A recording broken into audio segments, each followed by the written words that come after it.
भुनक्तु सह वीर्यं करवावहै तेजस्विनावधीतमस्तु मा विद्विषावहै। ओम शांति शांति शांति। गुरुर्ब्रह्मा गुरुर्विष्णुः गुरुर्देवो महेश्वरः गुरुरेव परं ब्रह्म तस्मै श्री गुरवे नमः। छांदोग्य उपनिषद के षष्ठ अध्याय के हम लोग डिस्कशन कर रहे थे। तो जो षष्ठ अध्याय में ऐसे अनेक अध्याय हैं, उसमें से 6, 7, 8 ये ज्ञान के बारे में वर्णन है। ये 6 अध्याय में खंड भी है, तो 16 खंड हैं, 16 खंड। उसमें से हम अष्टम खंड देख रहे हैं। अभी मैं पिछले खंड के बारे में सारांश नहीं ले रहा हूं, नचेत फिर पीछे चले जाएंगे, वो आगे बढ़ने में मुश्किल होगा। मगर जो अष्टम स्कंद अष्टम खंड में जो टॉपिक है वो जीवात्मा के बारे में है। पहले सृष्टि के बारे में था, सृष्टि, त्रिविधकरण, परमात्मा, सत। अब यहाँ अपने जीवात्मा के बारे में। तो जीवात्मा का जो घर है वो शरीर है, और जीवात्मा शरीर में जब रहता है, स्थूल शरीर में एक्टिव होता है, उसको जागृत अवस्था कहते हैं।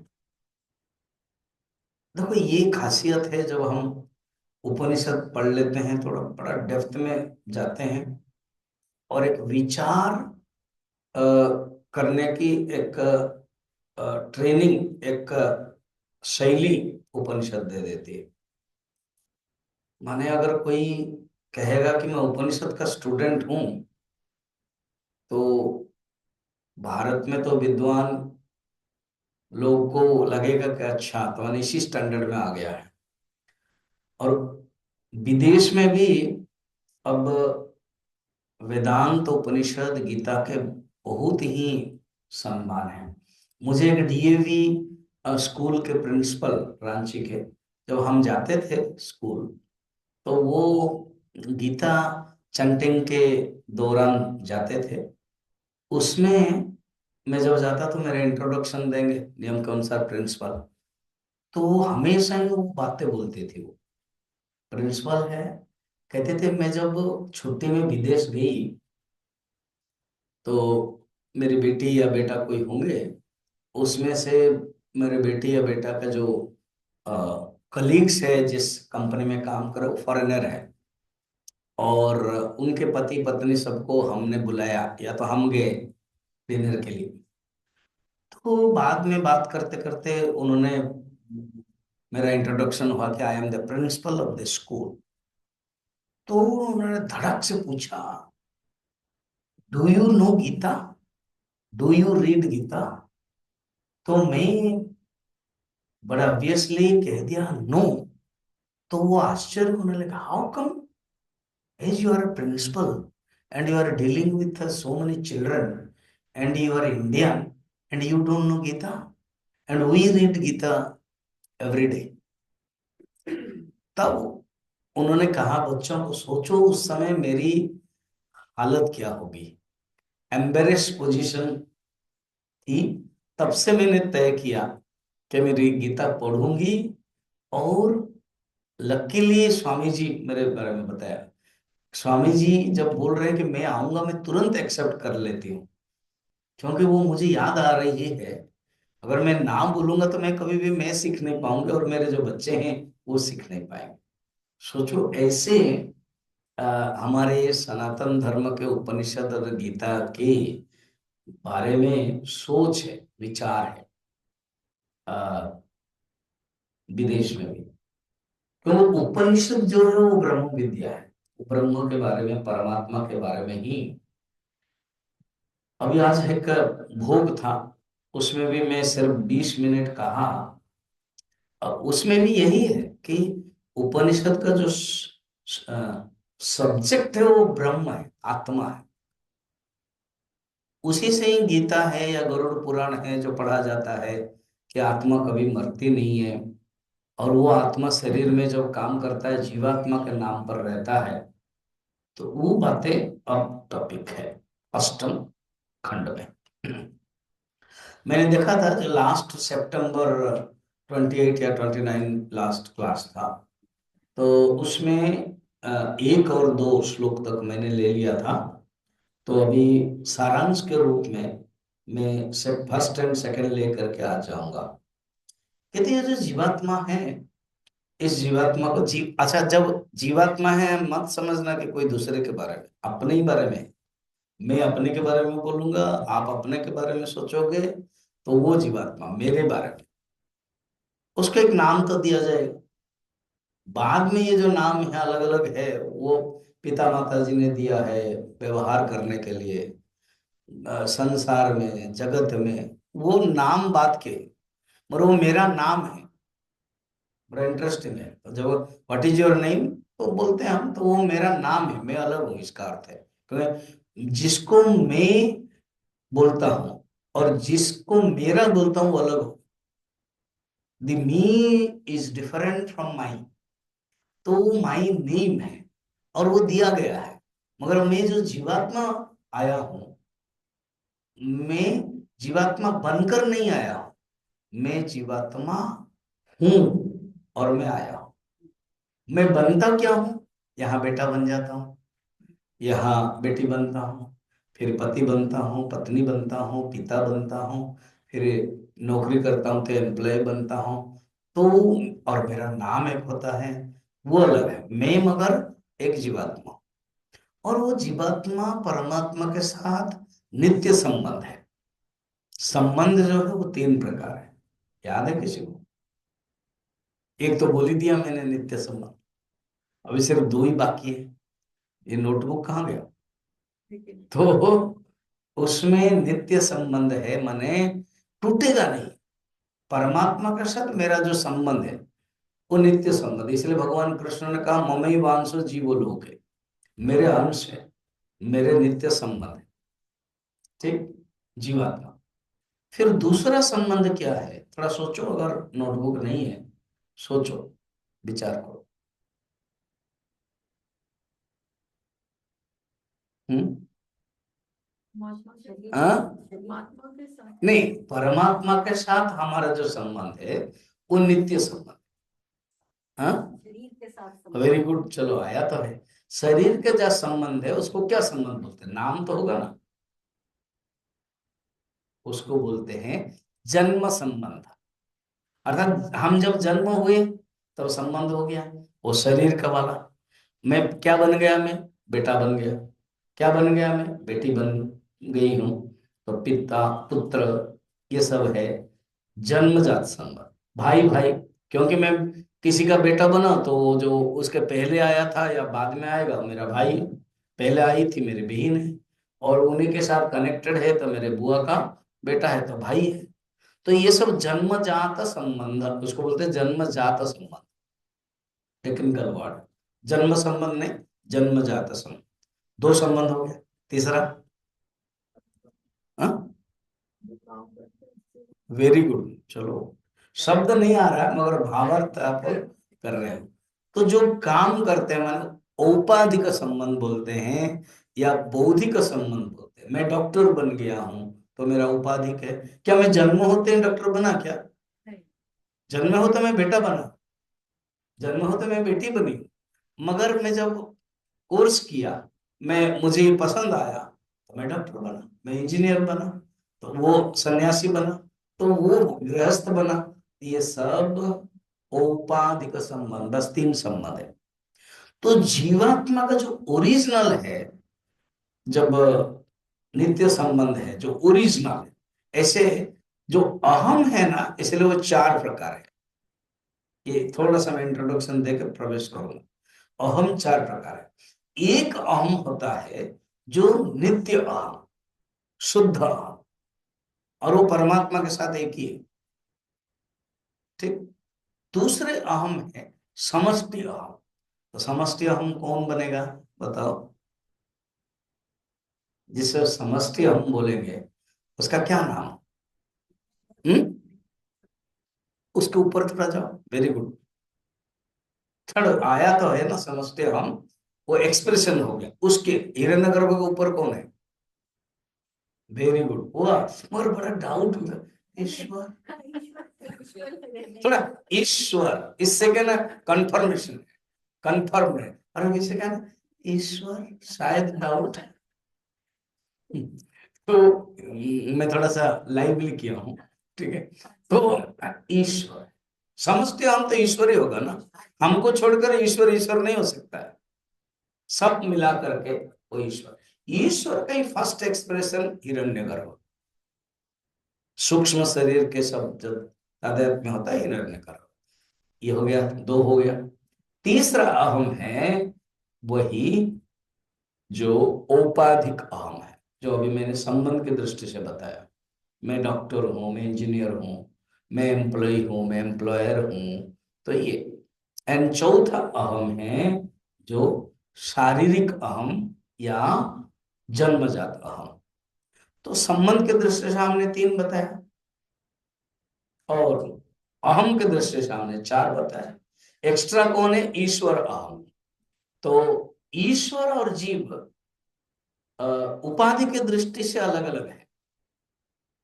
ईश जीवयो हो भेष आनतः, उपदेश सार में। मगर तत्व की दृष्टि से एक ही है। अब वो जो जीवात्मा है हमारे बारे में यहां पर बता रहे, क्या बता रहे हैं, कहते देखो मैं तुम्हें स्वप्न अंतर अर्थात सुषुप्ति के बारे में बताऊंगा। उस सुषुप्ति में, सुषुप्ति तीन अवस्था है ना, क्या क्या, जागृत अवस्था, स्वप्न अवस्था, सुषुप्ति अवस्था। इंग्लिश में क्या बोलते हैं, waking state, dream state and deep sleep state. Deep sleep state सुषुप्ति। वो कहते हैं जो जीवात्मा सुषुप्ति में रहता है तो एट होम एट ईज करता है। उसके बारे में मैं तुझे बता रहा हूं करके गुरु पिता बता रहे हैं। वो गुरु पिता का नाम याद है, उद्दालक। और वो शिष्य एवं पुत्र का नाम श्वेत केतु। उद्दालक एंड श्वेत केतु। तो वो बता रहे हैं फर्स्ट श्लोक में, पढ़ नहीं रहा हूं, मैं पढ़ूंगा तीसरा श्लोक में जो अभी कोर्स होगा। पहले एक दो हो गया था, उसको मैं सारांश कर रहा हूं। कहते देखो मैं तुझे अभी सुषुप्ति के बारे में समझाता हूं। उसका नाम, सुषुप्ति का नाम दिया स्वप्नांत, उन्होंने नाम दिया। अच्छा, इसे नाम से खुद ही बोल रहे हैं कि इसी बहाने में स्वप्न के बारे में भी बता दूंगा, हम लोगों को विचार करने के लिए मौका मिलेगा। या शंकराचार्य आदि जो भाष्य लिखते हैं वो टॉपिक में आ जाएंगे। अच्छा, स्वप्न अंत तो क्या अर्थ है, एक तो स्वप्न जब खत्म हो जाता है, स्वप्न जब नहीं है, वो एक अवस्था है, वो अर्थ है। अंत का अर्थ है सार। स्वप्नों के जो सार है, स्वप्नों के जो स्वरूप है, स्वप्नों की जो विशेषता है, वो है सुषुप्ति। उस अर्थ, उसका नाम स्वप्नांत दिया। स्वप्नांत माने स्वप्न नहीं है, स्वप्न के जो अंत है, स्वप्न का जो सार है, वो मैं तुझे बता रहा हूं। क्या, जिस समय अवस्था में पुरुष होता है उसके बारे में, उसी का नाम ही स्वपीति, स्वपीति कहते हैं। तो स्वपीति को उसका नाम क्यों कहते हैं स्वपीति, अर्थात स्वयं अपीतः भवति, अपने स्वरूप को प्राप्त होता है, इसलिए स्वपीति, स्वयं अपीतः भवति। अभी ना हमारे जीवात्मा जो हम लोग है, जागृत अवस्था में जो स्वरूप को थोड़ा दूर है, थोड़ा दूर है। इसको समझने के लिए आप बता रहे हैं, सपोज जिसका घर है, ओके, आप लोगों का सबका घर है, तो पहले गाड़ी रखते हो, उसके बाद एक गेट है, अंदर गए, जहां जूता रखना रख लिया, फिर drawing room, dressing room and dining room सब आप क्रॉस करते हो, देन आप अपना अंदर जो रूम है, जो आपका बेडरूम है, मास्टर बेडरूम है, उसमें आप जाते हो। देन आप फील करते हो कि यस, देन कोई नहीं है तो आप अपना ड्रेस निकालते हो, देन आप अपना नाइट सूट में या होम ड्रेस में रहते हो। देन यू फील, जब तक आप गाड़ी में थे गेट तक वो आपका है, it is part of the घर है, मगर वो इतना ईज फील नहीं कराएगा। ईज फील कौन कराएगा? जब बेडरूम में है, और खाना पीना खा के जो बेडरूम में लेट गए हैं, वो पूरा ईज फील है। ये एग्जाम्पल से समझो। जागृत अवस्था वो गेट का और ड्राइंग रूम जैसा है, स्वप्न अवस्था और थोड़ा नजदीक है, और सुषुप्ति अवस्था, हाँ, आपका बेडरूम है। क्यों? क्योंकि ये दूर की दृष्टि से, जागृत अवस्था में विघ्न कौन है, ऑब्स्टेकल कौन है? ये जगत, ये शरीर। स्वप्न अवस्था में कम विघ्न है, जगत भी नहीं है, शरीर भी नहीं है, सिर्फ कौन है? स्वप्न अवस्था कौन है? मन है, सिर्फ मन। मन का खेल चल रहा है, मन चिंतन करता है, मन विचार करता है, और सुषुप्ति में भी वही नहीं है। अर्थात परमात्मा से निकट होने के लिए जितना विघ्न है उसको हटाओगे तो परमात्मा से निकट हो। मगर सुषुप्ति में एक डीमेरिट है, परमात्मा से निकट होते हैं, परमात्मा के निकट होते हैं, इसलिए प्रमाण क्या है कि हमको अच्छा लगता है, सब पसंद करते हैं नींद। नींद ऐसे कोई व्यक्ति नहीं है जो नींद पसंद नहीं करता है। शायद खाना पसंद ना करे, बोले नहीं खाऊंगा, मगर नींद पसंद है ऑटोमेटिक। ऐसे कोई भी व्यक्ति नहीं है कि जो सोता नहीं है। हाँ, कम सोता है वो अलग बात है, मगर सोएगा 1 घंटा, 1.5 घंटा, 2 घंटा, 3 घंटा सो देगा। क्योंकि परमात्मा से नजदीक जाते हैं, परमात्मा सुख स्वरूप, सुख लगता है। और एक डिमेरिट है उसमें। क्या डिमेरिट बताओ? 2 डिमेरिट, एक नहीं, 2। क्या डिमेरिट है? हम्म। जगत का भान नहीं रहता। हम्म। जगत का भान नहीं। हाँ, उसका अर्थ क्या है? शब्द में बोलो।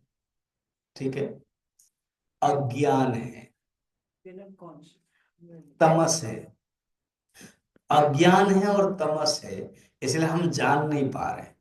वो जो हम सुख से सोते हैं, वहां सोते हैं, और उसका अनुभव नहीं होता है। जब हम जागृत अवस्था में आते हैं तब क्या बोलते हैं? मैं सुख से सोया था।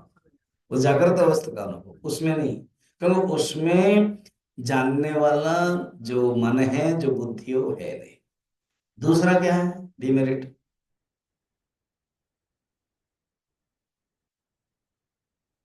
5-6 घंटे के बाद वापस आना पड़ता है। मैक्सिमम 7 घंटा पकड़ो, 8 घंटा पकड़ो, परमानेंट नहीं रह सकते हैं, चाहते हुए भी नहीं रह सकते हैं, वो आना ही पड़ेगा, है ना। परमानेंट कोई सोएगा नहीं, तो ये डिमेरिट है। तो ठीक है। अच्छा, और एक एग्जांपल देते हैं। आप दर्पण के सामने खड़े हो, मगर आपका प्रतिबिंब दिखाई नहीं दे रहा है। इसका अर्थ क्या है? दर्पण क्या हुआ है? स्थूल है, या तो और एक है, आचार्य शंकर देते हैं कि ढका हुआ है, व्हाइट स्क्रीन ढका हुआ है। तो उसको जब निकालोगे, तत्र ही आदर्श अपनये पुरुष प्रतिबिंब आदर्शगतः यथा स्वम एव पुरुषम अपीतः भवति, एवं मन अति उपरमे चैतन्य प्रतिबिंब रूपेण जीवेन आत्मना मनसि प्रविष्ट नाम रूप व्याकरणाय परा देवता स्वा स्वम एव आत्मानं प्रतिपद्यते। जीव रूपतम मनोआख्यम हित्वा। अर्थ क्या समझो? कहते हैं जैसे दर्पण के सामने हम खड़े हैं, मगर फिर भी प्रतिबिंब दिखाई नहीं देता है, क्योंकि दर्पण के ऊपर जो कपड़ा है वो है। तो दर्पण को हटा लेने पर दर्पण में स्थित पुरुष का प्रतिबिंब स्वयं पुरुष को ही प्राप्त होता है। इसको दो प्रकार का अर्थ ले ले। एग्जाम्पल, एक है दर्पण है और प्रतिबिंब माने पढ़ नहीं रहा है, क्योंकि कपड़ा है। कपड़ा हटा दिया तो तुरंत परिचित हो जाएगा, मैं हूं, ये मैं हूं। इस दर्पण को दूसरा एग्जाम्पल ले। क्या? कि दर्पण में प्रतिबिंब दिखाई दे रहा है। इसी को ही दूसरे एग्जाम्पल जो आचार्य कहते हैं, ये वाला जो मैं बोल रहा हूँ, वो दर्पण का हटाने का नहीं बोल रहे, वो क्या बोल रहे हैं सुनिए। आचार्य कह रहे हैं आंख के सामने एक दर्पण है, अभी क्या हो गया, दो है, एक है आप हो और एक है प्रतिबिंब हो। ठीक है? हाँ जी। तो प्रतिबिंब